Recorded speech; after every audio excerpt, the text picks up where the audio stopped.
All of the headline news, do you record it somewhere, or do you process it all in your mind and remember it? It's a lot of info. Indeed, it's a lot of info. Um, you have two ways of doing it.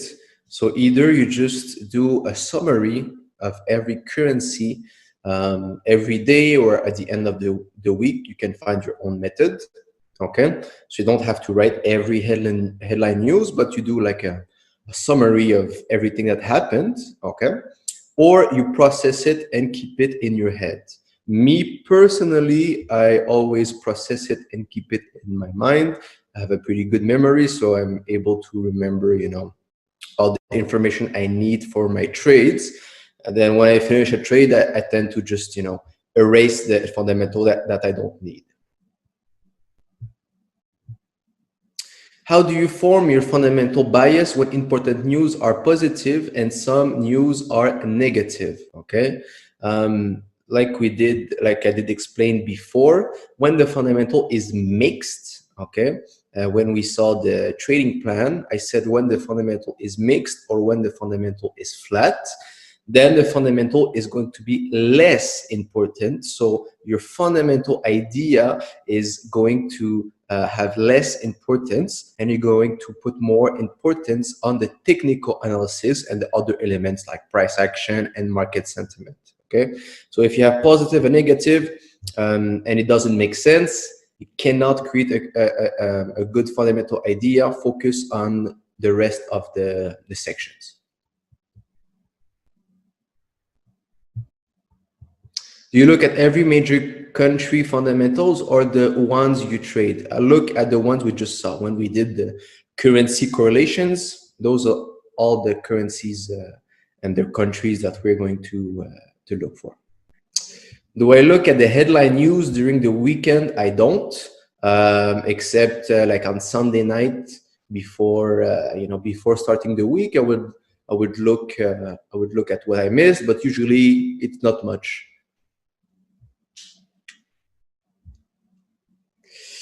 Let's say there's an instant negative news for GBP, but the overall direction is uptrend. So what's the best thing to do in this scenario? Well, it depends on the news. Is it the economic data?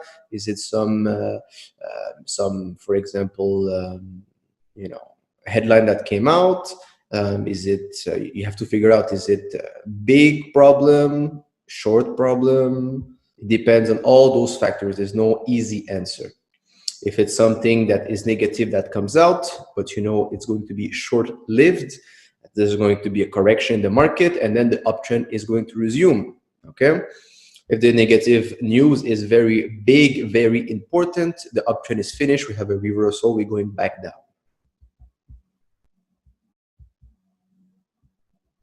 Can you still make a quality trade even if fundamentals are mixed, or do you wait for the next quality trade? Okay, very, very, very good question. Here is the subtlety between having a trade with fundamental and having a trade with either no fundamental or fundamental mixed. Okay, when you have a fundamental idea, you can make a bigger, longer trade. Your trade can last a long time. It's very solid. You are going to make more pips. Okay. If the fundamental is mixed or the fundamental is flat, yes, you can make still a quality trade with the rest of the tools, which is the market sentiment, the price action, and the technical analysis. Okay. However, your trade is going to be way shorter. You're going to make smaller trades. You cannot make a trade of 1 week, 2 weeks with just a technical trade. Okay. So you can still make a quality trade. Okay, but you have to get your expectations right and make a shorter trade. So instead of making a trade of 200 pips, maybe it's going to be 80 pips, maybe it's going to be 120 pips, maybe it's going to be 75. But if you have a good fundamental idea, you can stack up some multiple position and make a trade of 500 pips, 600 pips, 800 pips, 300 pips, stuff like that. Okay, so that's the difference. Any book to learn microeconomics? I did not read any book about microeconomics, just did some research online on Google. You can find everything online nowadays. Will we have access to a replay? There's no replaying. Just make sure you don't leave the session, or make sure internet is good. But if you have a question on something, just ask me at the end and I will answer.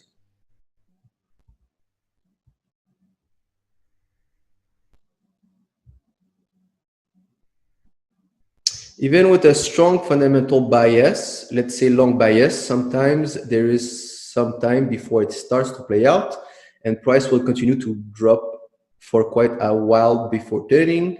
Is this tied into the technical analysis? So you're talking about the timing of the fundamental bias taking effect in the market, and yes, that is tied with the technical analysis. So you might have your fundamental, you might know the direction, but the timing might not be right. That's why you will complete the other half of the equation with the technical, find a good entry point, wait for the right confirmation, and then you will execute your fundamental idea. So yes. All right, so let's continue, okay, for our second pillar, which is the market sentiment, okay?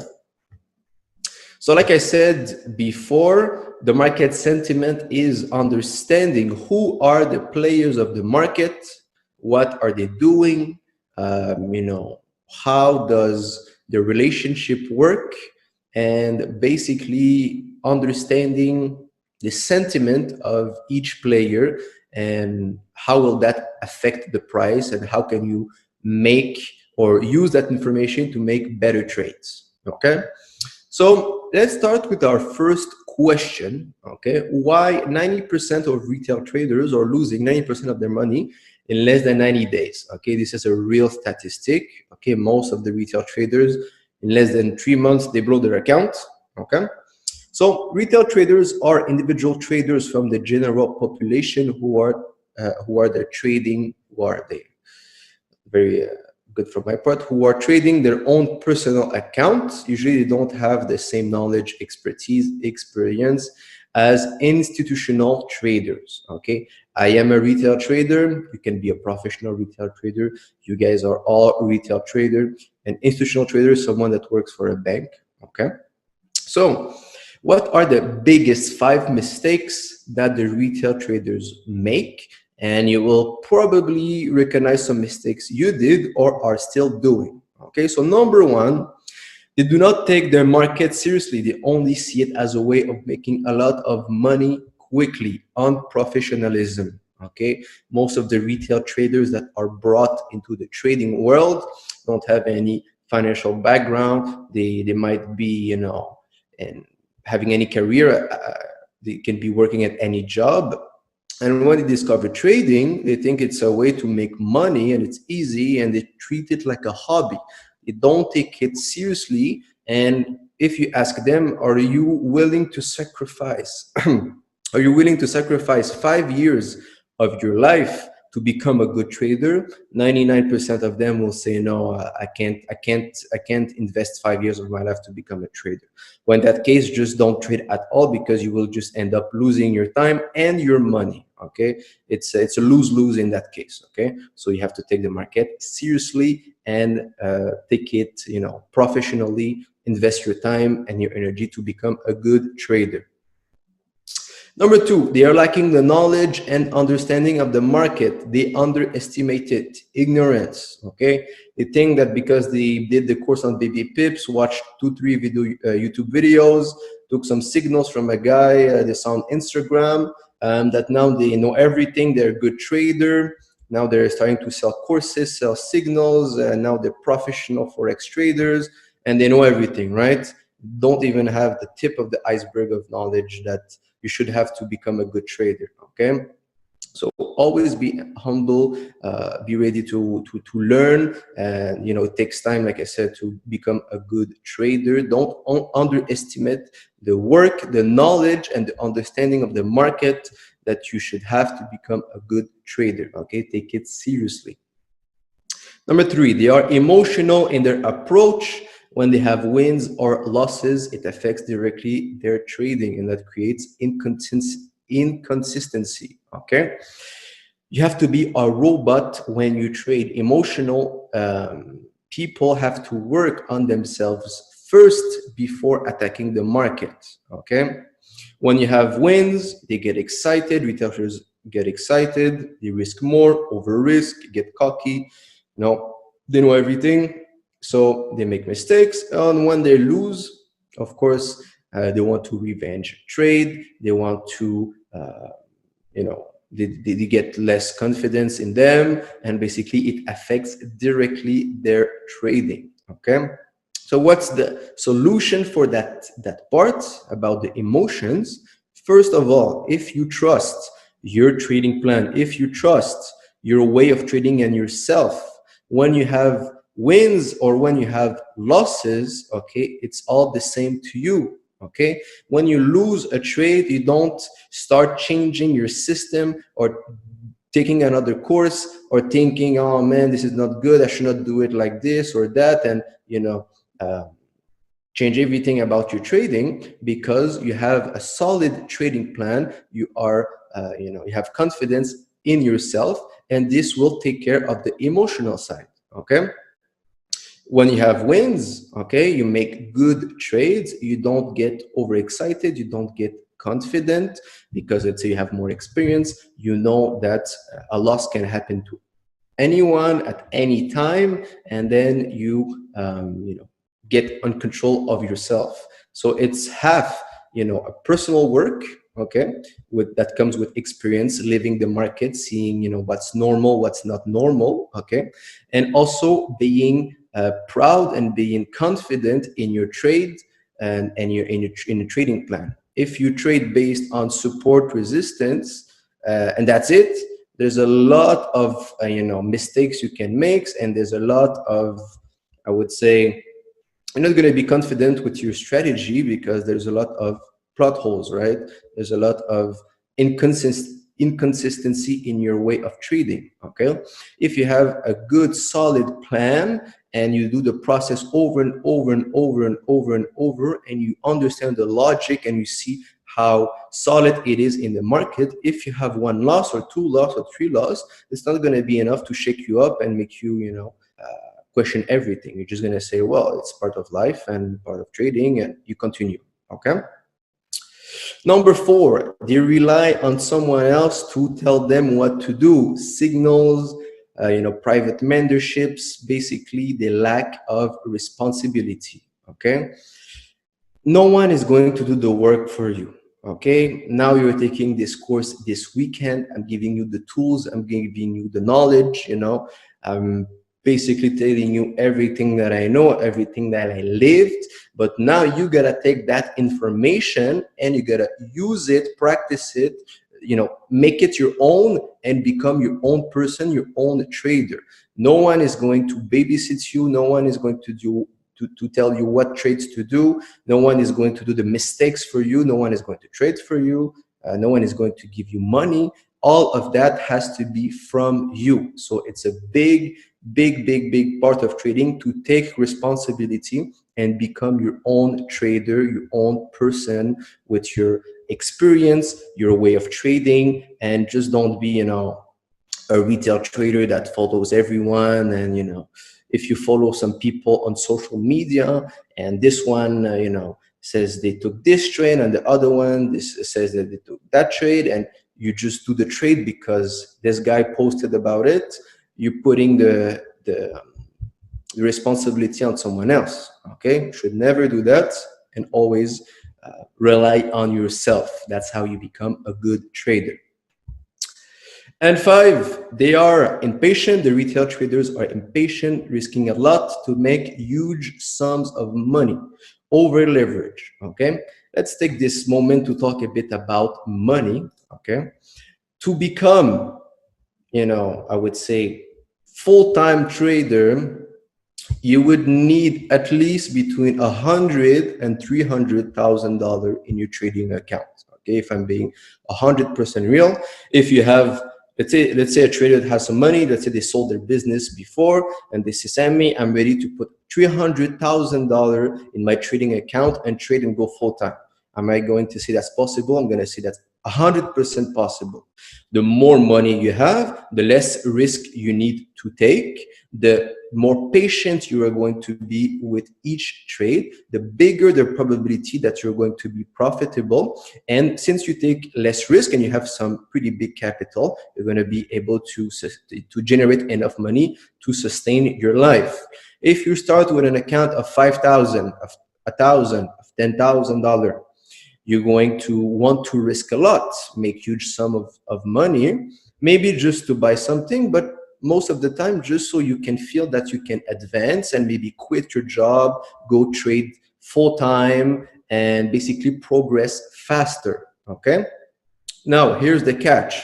The more you might think that the less money you put in the market, the less risk you are taking, but that's the opposite. The less money you put in the market, you deposit in your trading account, the more risk of you losing patience and risking a lot one day um, can happen, right? The larger amount you deposit, okay, the more safe it is. I don't know anyone who deposited 500,000 or $1 million in their trading account that blown their account in 3 months. That never happened in the history of trading. Okay, someone that has a good sense in their head, right? So if you start with a small amount, let's say 10,000 and less, okay, which is 95% of traders. I started with $10,000, okay. You have to be patient, and you need to understand that to compound that account to an amount that you will be able to live off, it will take you multiple years, okay. So that's why I recommend that you do something else, and not just trade full time. If you start with a small account, get yourself a job. If you're a student, keep studying. If you have another business, keep working on your business and do it on the side. So you're not going to be thinking about it all the time. You're going to take your time, and it will come when it will come. Your 10,000 is going to become 20, then 30, then 40, then 50. Then it starts to get a bit faster, 65, 75, 85. And then maybe 2-3 years after, you're at $100,000, right? But then to go from 100,000 to 200,000, is it going to take you 3 years? Of course not. You've been patient. Your reward is now that you have 100,000. Now to double that account might take you, let's say, 6 months. So now you go from 3 years to 6 months to make that same amount of money. Then from 200,000, you want to go to 300. Is it going to take you 6 months? No, it might take you 4 months. Then it's going to take you 2 months, then 1 month. And then you're going to be making, as times progress and you have a larger account, the same rules apply, just open bigger lots. You're going to be making, that first 3 years, that first 100,000 that you made in 3 years, you're going to be making it every week or every month at a certain point. Okay. So that's how it works. You have to get that right mindset. You have to understand that concept. You have to be patient and be, real with your expectation. Okay, if you start with a low amount, you can still make it. Okay, but you have to be patient. Okay, and it will take you years in the beginning, and that's where most of the people drop out. But if you get through that first, let's say 3 years, okay, and you survive the 3 years and you are profitable and your account is building, the rest is a piece of cake. Okay, so be patient, don't over leverage, and take your time. Okay, and those are the 5 mistakes that creates those 90% of retail traders that blow their account, that lose money. And if you keep doing any of these 5 mistakes, you have no chances of surviving in the Forex world. This cannot happen. These 5 mistakes cannot be done from now on. They have to be removed completely. Okay. Now, what's the difference between a retail trader and an institutional trader? So we explained previously what is a retail trader. On the other hand, an institutional trader is someone that works for a bank hedge fund and has followed a rigorous financial training in university and then directly at the financial institution. Okay, they start as analysts and then they go up and up and up and up and up. And on, if you did not know, the last step to become a Forex trade, actually the the biggest, to go on the biggest market and to become a forex trader inside a financial institution from day one, right? Let's say from day one you finished university, okay, you got you entered Goldman Sachs, you entered HSBC, you work in a bank, you are an analyst day one, okay, you're the new guy.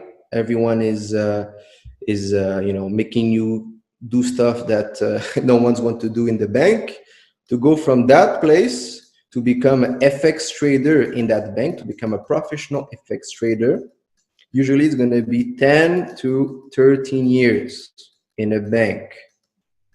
Okay, 10 to 13 years on average to become a forex trader. Why? Because it's the most difficult and the biggest market. Okay, before becoming a forex trader, you will trade stocks. Okay, you will trade options, you will trade futures. Okay, you will trade commodities, which are all way easier than trading the forex market.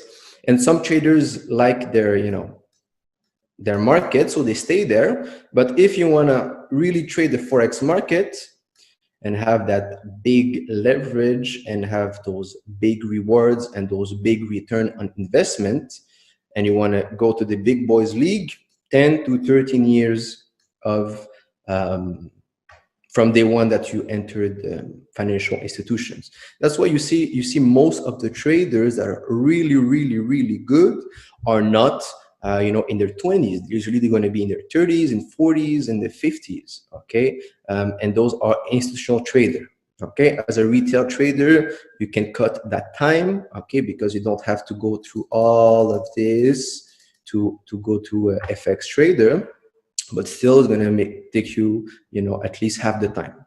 Okay, you can cut the time by half, and if you're a genius, if you're really good and you put in the work, you might cut the time in three. Okay, so instead of taking you 10 years, it might take you three years and a half. Okay, or 4 years. Okay, and 4 years you're pretty good solid trader. Okay, so institutional traders who trade the forex market are no joke, and everything you're learning this weekend, it's been about let's say 7 years that they know that, 10 years that they know that, 15 years that they know that, and you just learned about it today.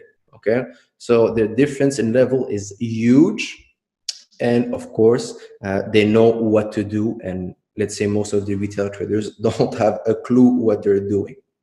So that's the difference between a retail trader and an institutional trader.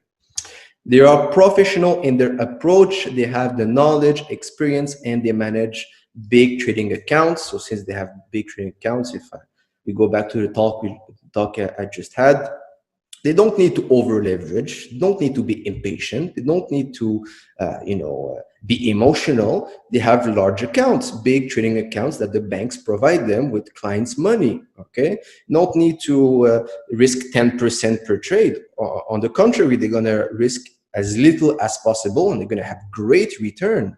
Okay, this is their living and they dedicated their life to it. Okay, it's not a hobby, it's not something they do on the side because their friend is doing it, it's not something they saw on social media and it's a trend. It's their career, it's their life, it's their main it's their main thing that they have going in their life. Okay, they dedicated their life to it. That's the difference of mindset between a retail trader and an institutional trader. As institutional traders, they have a bit of an advantage in terms of the speed of accessibility to the information, which means they don't go on Forex Live or Bloomberg or whatever. They have the terminal with all the information at one place. Okay, they have custom software provided by the bank that we don't have access to. But the advantage is very, very, very small, because at the end of the day, we all have the same tools. We all have the same information. They don't have something that we don't have. Everyone has the same tools. However, they know how to use it better. So don't have any advantage. So it's not worth considering in our way of trading. In your head, from now on, you have to think and become, in your head, in your mindset, you have to become an institutional trader. Okay, you will forever be a retail trader, except if you worked, or you will maybe work one day at a bank if you want to. But other than that, you will always be a retail trader that trades his own money at home. However, you will have the mindset, the skills, the knowledge, the experience of an institutional trader, and thus this will make you profitable. Okay, there's a lot of trading that is, of course, psychology. Okay, it's in your head, so you have to think and behave like institutional trader if you want to have the same results as them. So now, what's the relationship between retail traders and financial institutions? Okay, let's look at this top 10 of the global market share here. Okay, and here, and let's look at the 2019. Let's look at the top 10 biggest financial institutions in the world trading the Forex market and their market share. Okay, so the market share, number one is JP Morgan, who has almost 10% of the market share.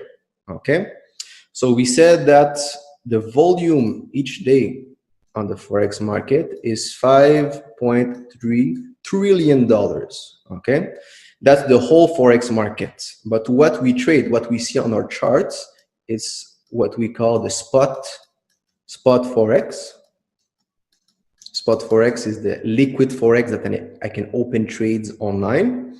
That's half, so that's $2.6 trillion. Okay, $2.6 trillion per day. Okay, let's specify that's per day. And 10% of that $2.6 trillion per day is JP Morgan alone. Okay, it's the whole bank of JP Morgan around the world. They trade, their market share, their volume of trading, okay, is 260 billion per day. Every day on average. Okay, Monday, Tuesday, Wednesday, Thursday, Friday, 260 billion, 260 billion, 260 billion, 260 billion every day. Okay, that they trade. When you open your one lot with your account of even 100,000 or 50,000, okay, you're not even a drop of water in the sea that are the financial institutions. Okay, Deutsche Bank, 8.41%, Citi, UBS, HSBC, Bank of America, Goldman Sachs, 4.5, 4.6, 4.9, 6.6, 7.8. If you add all the market share of the top 10, you have almost 65% of the Forex market that is controlled by these top 10 guys. Okay, every move that you see, when you see GJ doing a move, when you see gold moving 200 pips, 300 pips, when you see any currency moving, you know, having a move, these are the guys that decide that the move is going to happen. Okay, it's not you, it's not me, it's not the next trader on the side, it's not the small hedge fund in Sweden, it's these top 10 guys. Okay, and we can even account in for the top 20, the top 50, okay, biggest institutions, and these guys decide if GJ is going up or GJ is going down. They decide if EA is going up or EA is going down. They decide if the price consolidates or if the price explodes to the upside or goes slowly, or goes slowly at first, then explodes, then consolidates. Okay, these are the guys making the plays on the market. They have the money, they are the one pushing the price. So knowing that information, okay, your only goal as a retail trader is to learn how to trade like them, think like them, and basically do the same trade as they do. Okay, you want to ride the wave that they create because they have the money. Okay, even if you have 100 million in your trading account, even if you have $500 million in your trading account, okay, you're not even close to the top 10. You're very far from it. And that's the beauty of the Forex market, is that it's so big that you can scale an account and grow and grow and grow and grow and grow so far. And the giant of the industry, you will not even touch them in your biggest dream. So you will always follow them no matter how big you are. Okay, so that must be embedded in your head. To become a good trader, you need to follow these guys. All right. So now let's get back to the relationship between the retail traders and the financial institutions. Okay, we can say that the financial institutions are the lions. So let's say the predators, and the retail traders are the prey. Okay, smart money, dumb money. Okay, so this is smart and this is dumb. The retail traders are clueless. They don't even know what they don't know. Okay, and what's the goal here? The goal of any financial institution is to make money, and they do that by taking it from retail traders. They are eating them. The smart money steals the money from the dumb money. Okay, very simple. The predators eat the prey. Okay, the lions, they eat the small mouse, they eat the antelopes. Okay, they basically take it from the dumb and put it in the smart. Okay, so knowing that, okay, they will trick the retail traders in many ways to make them lose their trades so they can profit from them. This is the law of the jungle. This is the law of the market.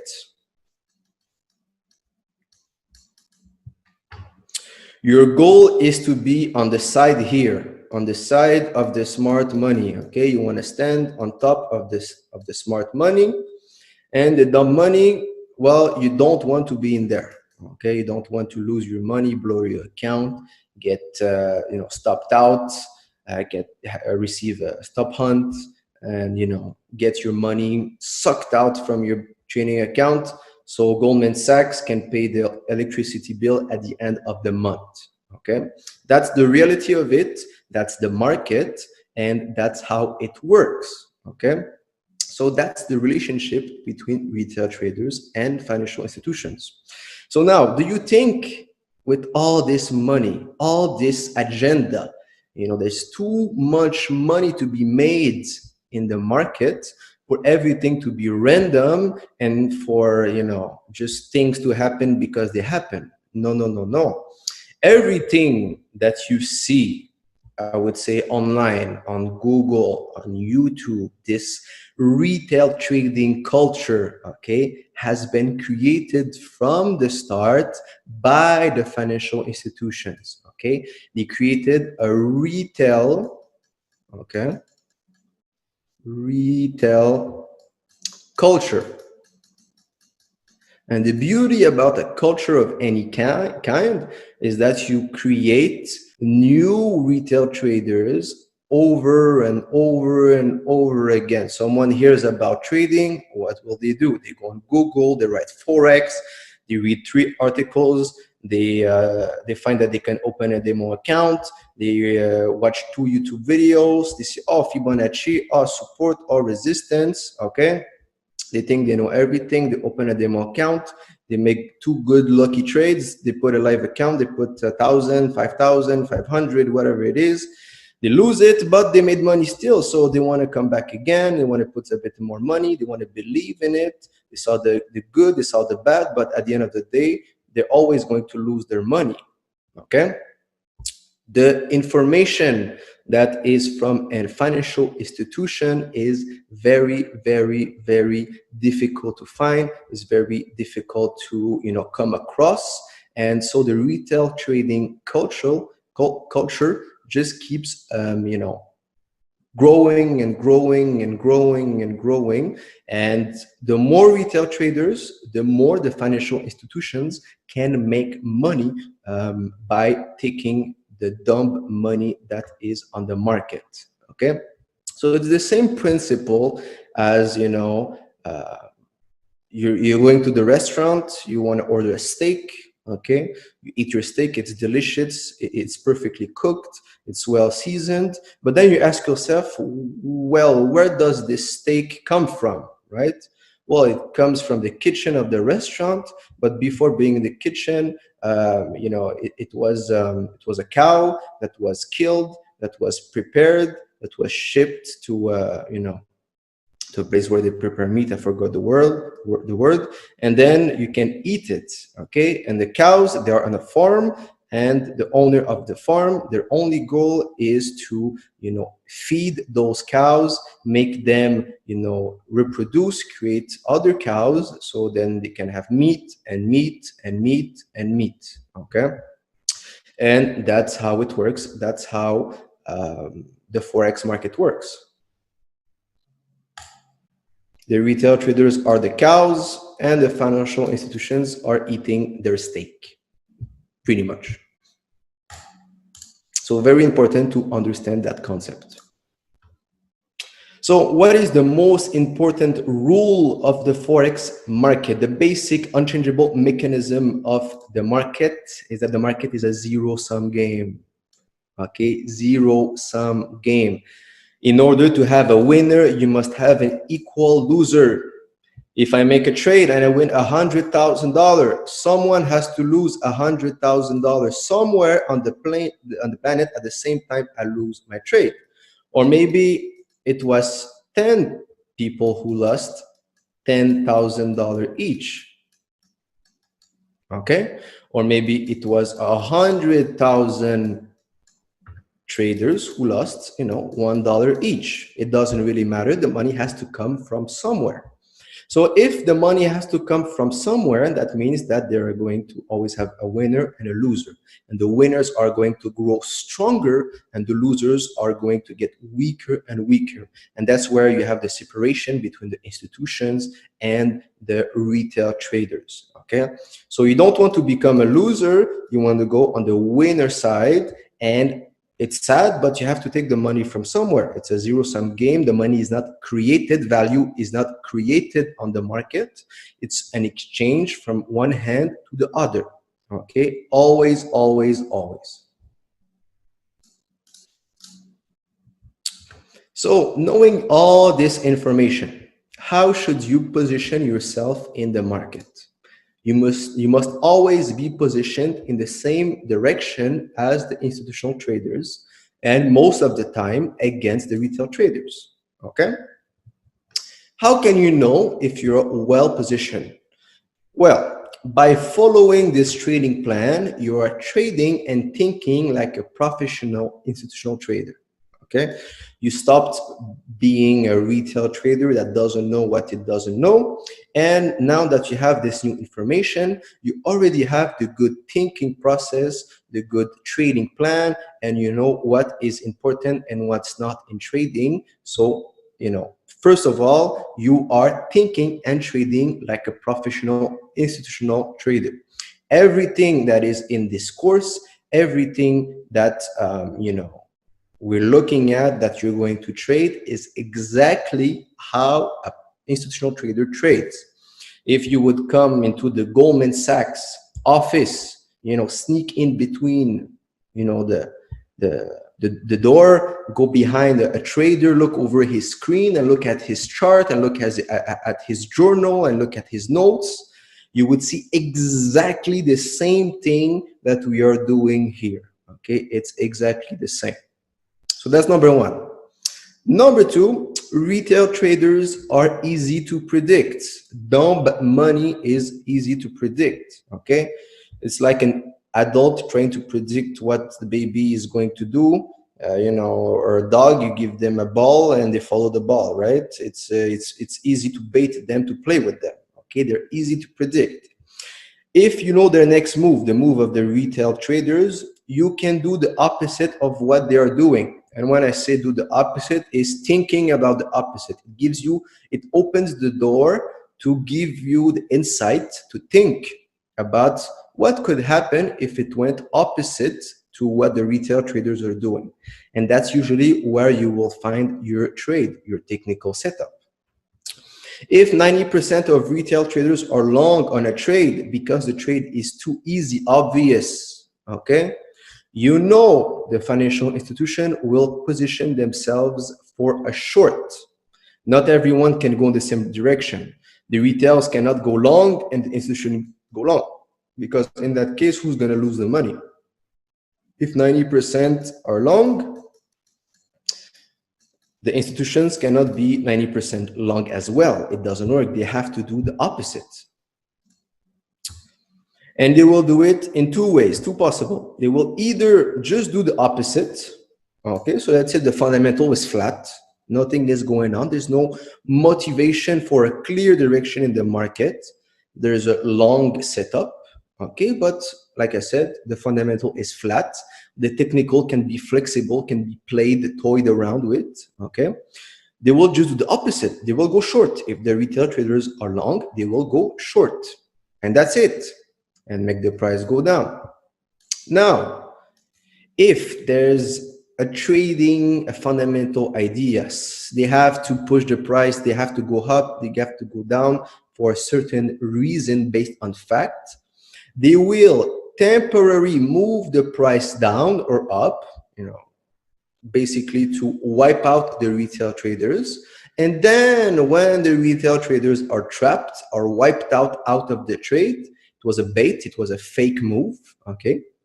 They will let the price go back up or back down, depending on direction, if it's in the best interest for the currency to appreciate or depreciate, depending on the fundamental idea.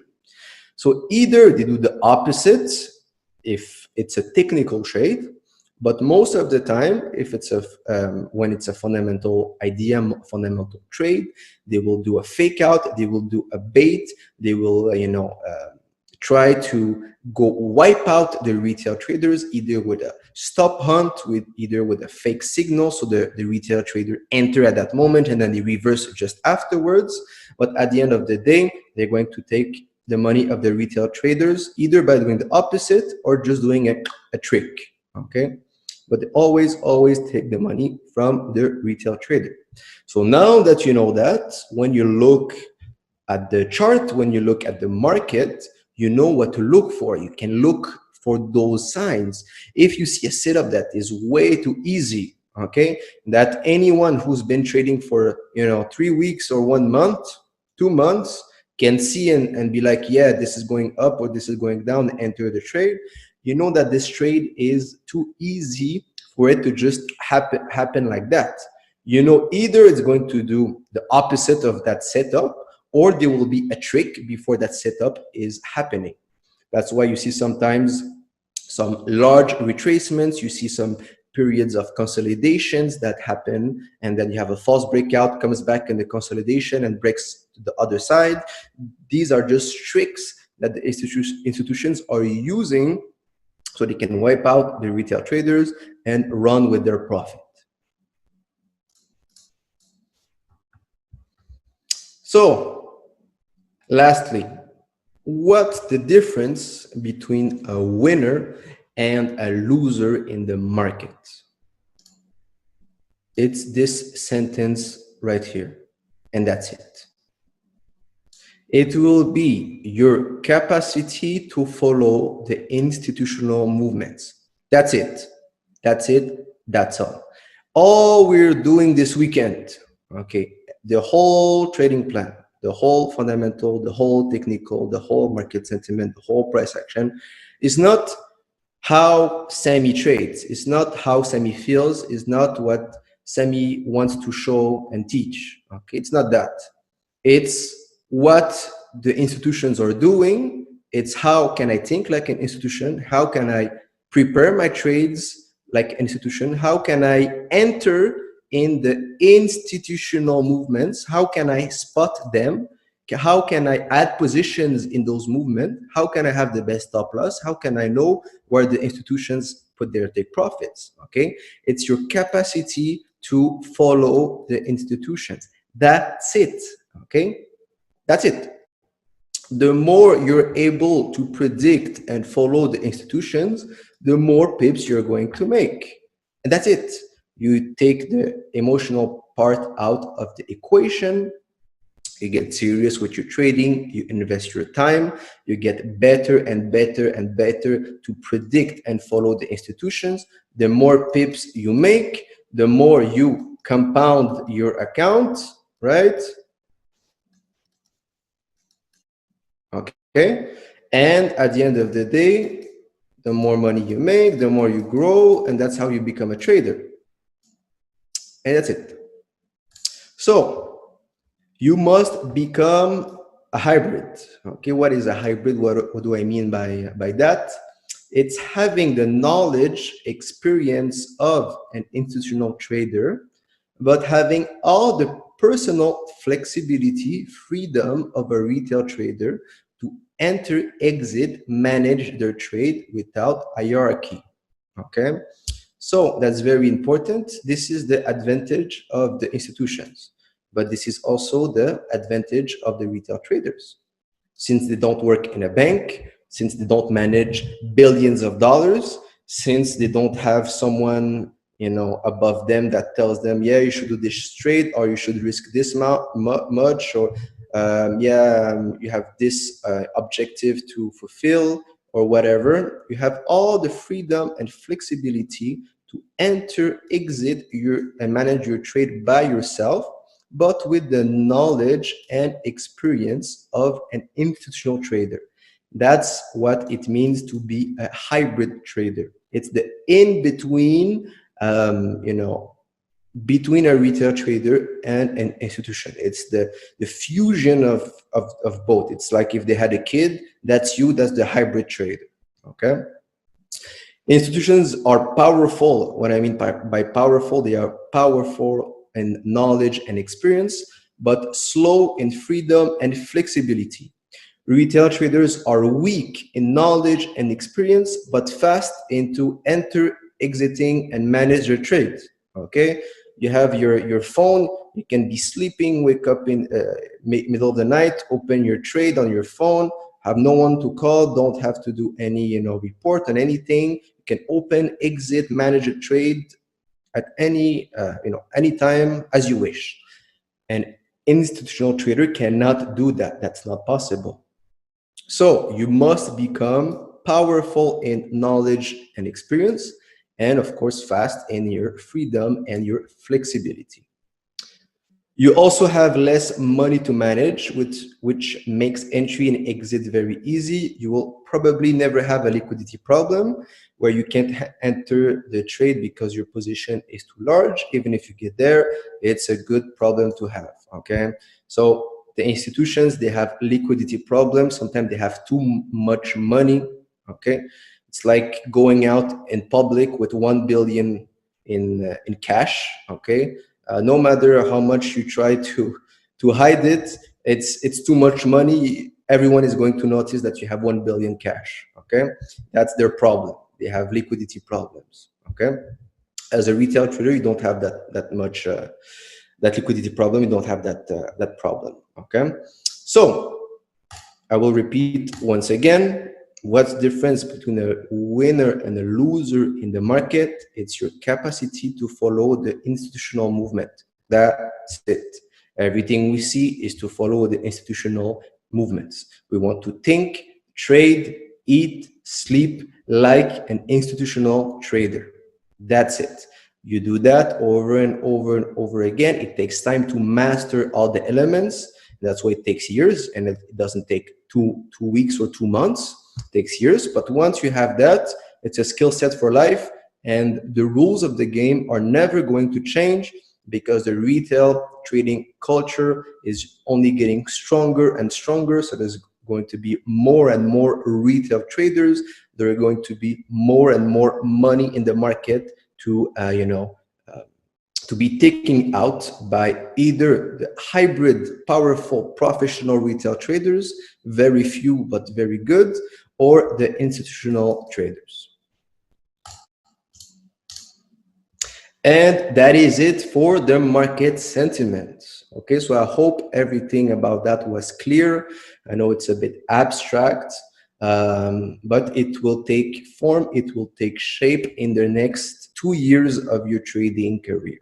Okay, the more time you spend in front of the charts, the more everything we just saw will take shape, will take form, and you will understand it better and better and better and better. Okay. So is there any questions regarding that? Any questions about the market sentiment?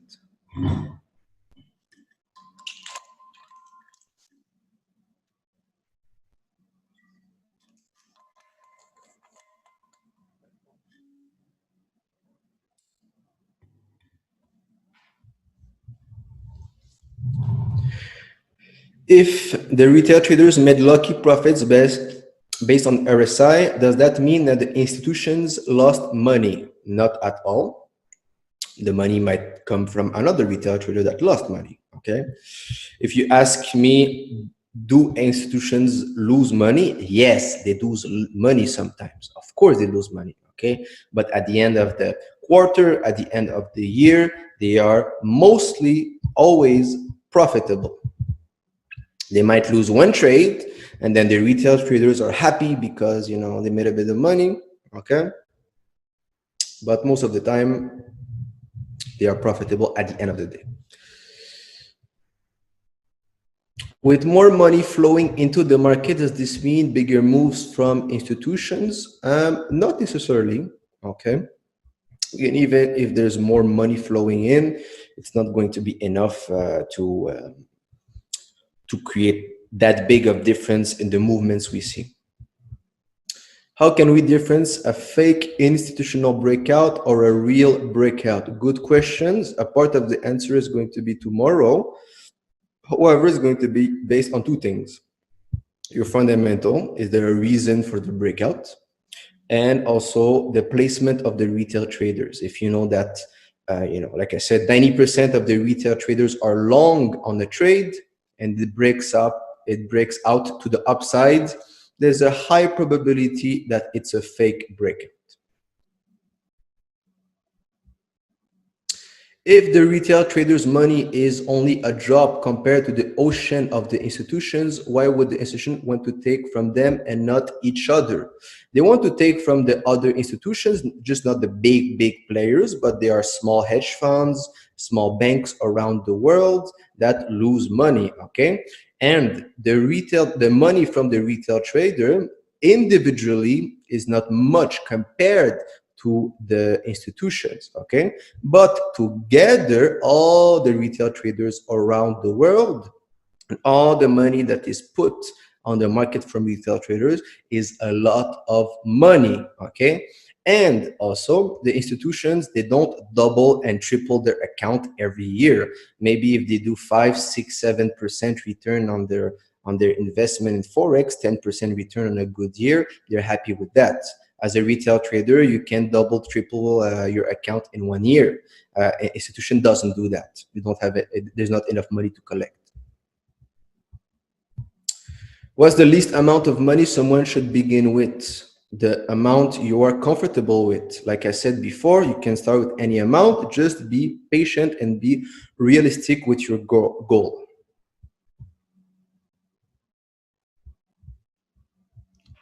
Is there a way to reliably trade market sentiment? You don't trade the market sentiment. It's a concept. It's a concept that you need to understand. And basically, it's something that you always use as an edge, as an understanding of what's going on in the market. Since more and more funds are moving to quant trading, how will that affect readability of what institutions are doing for manual traders? Even if it's quant, right now I would say most of the Forex market is quant. It's robots who are making the trades.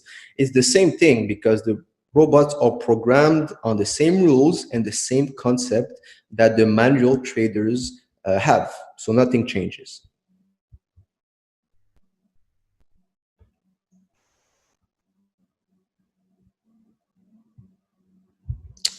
Quick question, Sami. I would like to ask a more personal question about your trading journey. First off, when did you start? What year?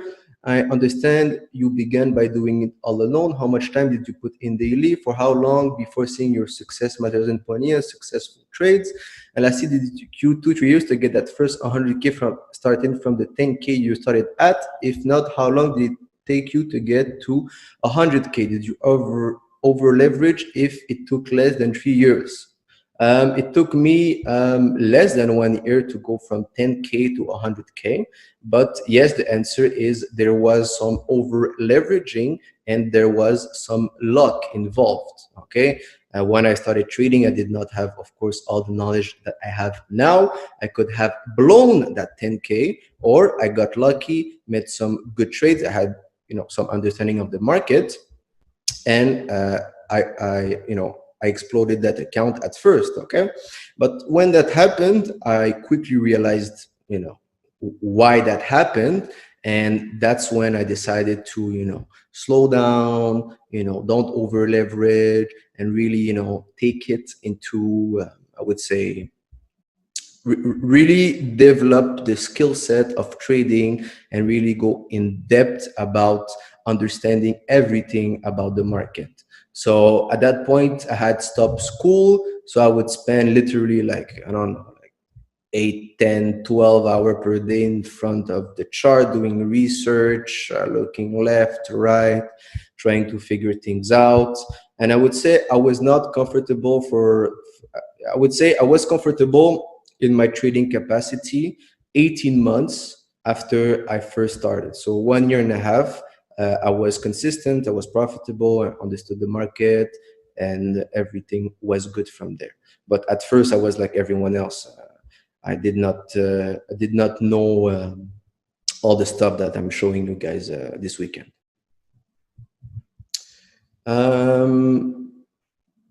How can you know other retail traders' sentiment? What do you mean by other retail trader sentiment? If you mean how other retail traders are trading, then you just have to think like a retail trader, just like a hunter that goes in the forest to hunt. You have to think like the animal, and basically that's how you learn. You learn and you see what they're doing. You have to put yourself in the shoes of a retail traders, see the market setup and say, hey, if I was a retail trader, what would I do in this case?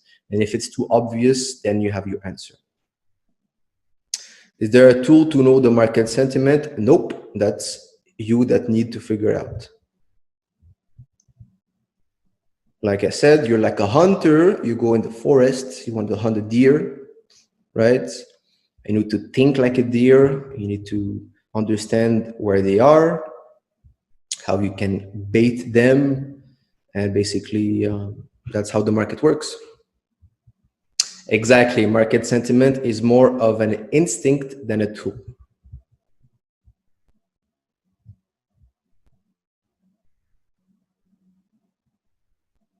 And I think that's it for the questions for today. So we're gonna end the course here for day 1. Tomorrow, we're going to look at the price action and the technical analysis. And that's it for today, guys. So I hope you enjoyed the first day, and have a great day. I'll see you tomorrow.